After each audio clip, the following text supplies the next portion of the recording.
Hi, my name is Debbie. I'm a special needs teacher at CPA School. I'm Gloria. I'm a program lead at St. Andrew's Autism School.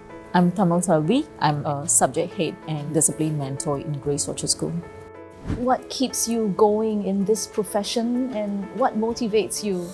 For myself, it's really knowing that the work that I do impacts others. So be it the students, the teachers that we mentor, or even the families that we work very closely with on a day-to-day basis. But the students, they give me strength. So on days that I'm very tired in the office, and I need some pick me up, I'll go to the classroom, interact with the kids, and yeah, I'm energized for the rest of the day. How would you say your journey has been so far? There are ups and downs along the way, but I think we take it one step at a time. Sometimes we may get stuck, but when we see the students improve, I think it makes all our efforts worthwhile. Gloria, could you share with us your role in leading the multi-tiered system of support? I'm in charge of ensuring that multi-tiered system of supports in St. Andrews is carried out with fidelity.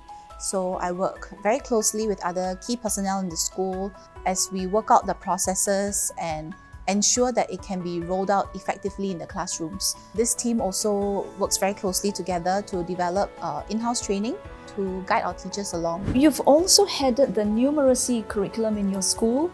Can you share with us your experience in reviewing and developing this curriculum? Were there any challenges that you faced? We have varied learners. So the challenge for us was to provide a curriculum that can encompass all kinds of learners in our schools. We talk about living, learning, working outcomes and how this would look like for different profiles of students. So I think we have now developed a curriculum where these children can learn at their own pace, but at the same time be able to hit their living, learning, working outcomes when they graduate from school. How has this experience helped you to better guide or support the teachers? I guess it starts from when I was a new SPED teacher. Whether you have experience or not, you are expected to take on the class. I think that has taught me that my staff need more than just theoretical guidance, really the practical knowledge. So that's my philosophy, like leading by example and going into the classroom and showing the teachers how they should be carrying out certain lessons or strategies. Debbie, you're working closely with the allied professionals team in your school in delivering teaching and learning. Can you share with us how you make that happen? Alright, so in CPAS, we have something called the transdisciplinary approach. So that's also called the Trans-D approach.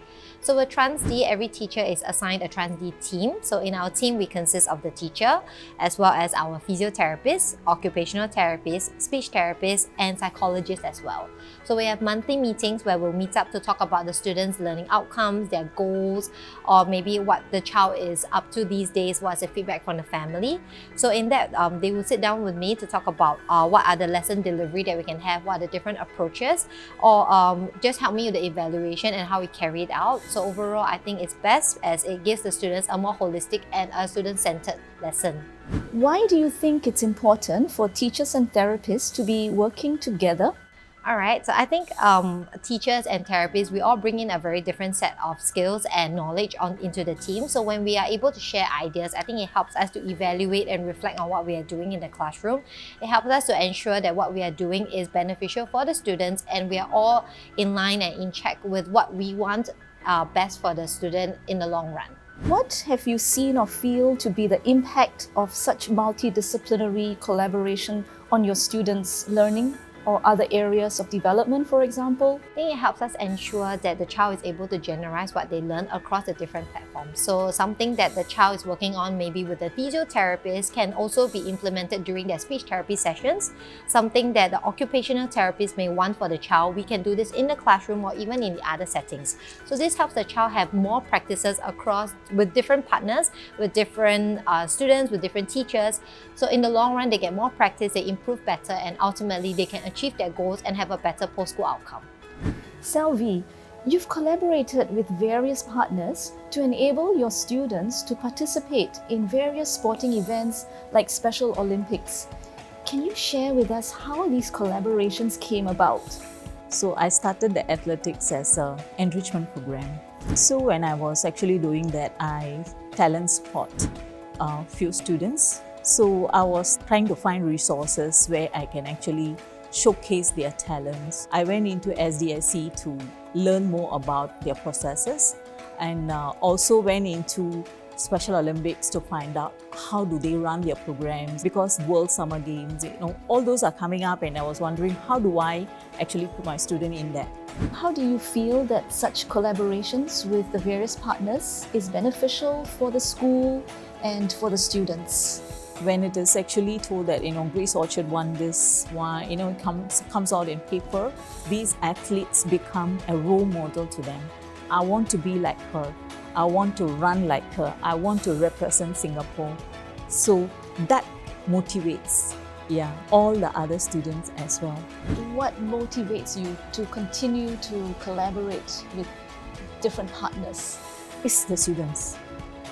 It's really, really the students. ASEAN Para Games in 2015, where my 15-year-old youngest in Singapore participated. He didn't win any medals, but the exposure gave him a self-confidence. I helped him to move into Special Olympics, where he won medals. That was a moment that I thought, there is a lot more the students can achieve when we give the platform for them. What do each of you see as the next part of your journey in SPED? I think I would still be learning. I think there's so much to learn about education. The curriculum is always evolving, and there's so much that we need to understand in order to serve our students. Be it furthering my studies to understand more about SPED, or to continue learning from my experienced colleagues who have many years of great experience to share with us, as well as new colleagues. I think our younger colleagues, they are full of energy, full of bright ideas, and I think there's much more we can do in terms of collaboration and learning from one another. I definitely agree there's much for us to learn in this journey. It's a lot more that we can do, and I think a lot is about me walking this journey with my colleagues, my allied professionals, my other teachers, to just know that we reaffirm and we encourage one another, and together we can do so much for a child who has so much more to show as well. For me, it's more on working with high-risk students. As a school, we are actually working with a multidisciplinary team to help these students. Because we really want them to go forward in their life. So we are working on that. Selvi, Gloria, Debbie, thank you so very much for sharing your experiences and your stories with us this afternoon. Thank you so much. Thank you.